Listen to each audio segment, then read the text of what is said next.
जय मसीह। आज 4 अक्टोबर 2020 तदनुसार 18 असोज 2077 आइतबार।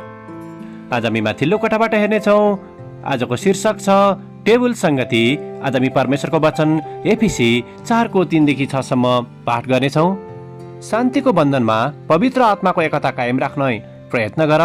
शरीर एउटै छ र पवित्र आत्मा एउटै हुनुहुन्छ। जसरी तिमीहरू बोलाइँदा एउटै आशामा बोलाइएका थियौ, जुन आशा तिमीहरूको बोलावटसँग गाभिएको छ।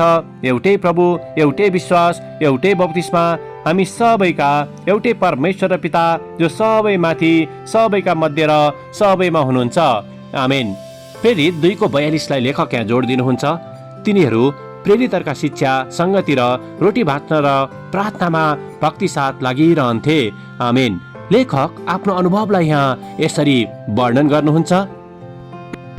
प्राय जसो मेरो नाइजेरियाको साथी एडविनले हाम्रो भान्सा कोठामा आएर उहाँको आफ्नो देशमा पाइने खाना पकाउने गर्नुहुन्थ्यो। उहाँले आफ्नो देशको परिकार बनाउँदा कोठामा एक प्रकारको गन्ध आउने गर्दथ्यो। मलाई उक्त गन्ध पटक्कै मन पर्दैन थियो। एक दिन एडविनले मलाई उहाँको खाना खानको निम्ति बोलाउनु भयो। मैले इन्कार गर्नै सकिनँ र मन भारी बनाउँदै खाना खान गएँ। हामी खाना खान बस्यौँ र अगाडि टेबलमा एउटा ठुलो भाँडामा सुप र अर्को थालमा बिस्कुटको डल्लो बनाएर राखिएको रहेछ। खानाको लागि प्रार्थना गरिसकेपछि एडविनले भन्नुभयो, मेरो देशमा हामी एउटै भाँडाबाट खान्छौँ। हामी विश्वास गर्दछौँ कि यस्तो अभ्यासले हाम्रो मित्रतालाई झन् मजबुत पार्दछ। एडविनले बिस्कुटको एउटा डल्ला लिनुभयो र सुरुवासँग खानुभयो। एडविनले मलाई आफ्नो नजिकको मित्रको रूपमा स्वीकार गर्नुभएको कुराले मलाई निकै भावुक बनायो र उहाँको खाना मलाई मिठो लाग्न थाल्यो। यो कुराले मलाई प्रभु भोजको याद पनि दिलायो। एउटै रोटी, एउटै कचौरा, एउटै शरीर, एउटै परिवार।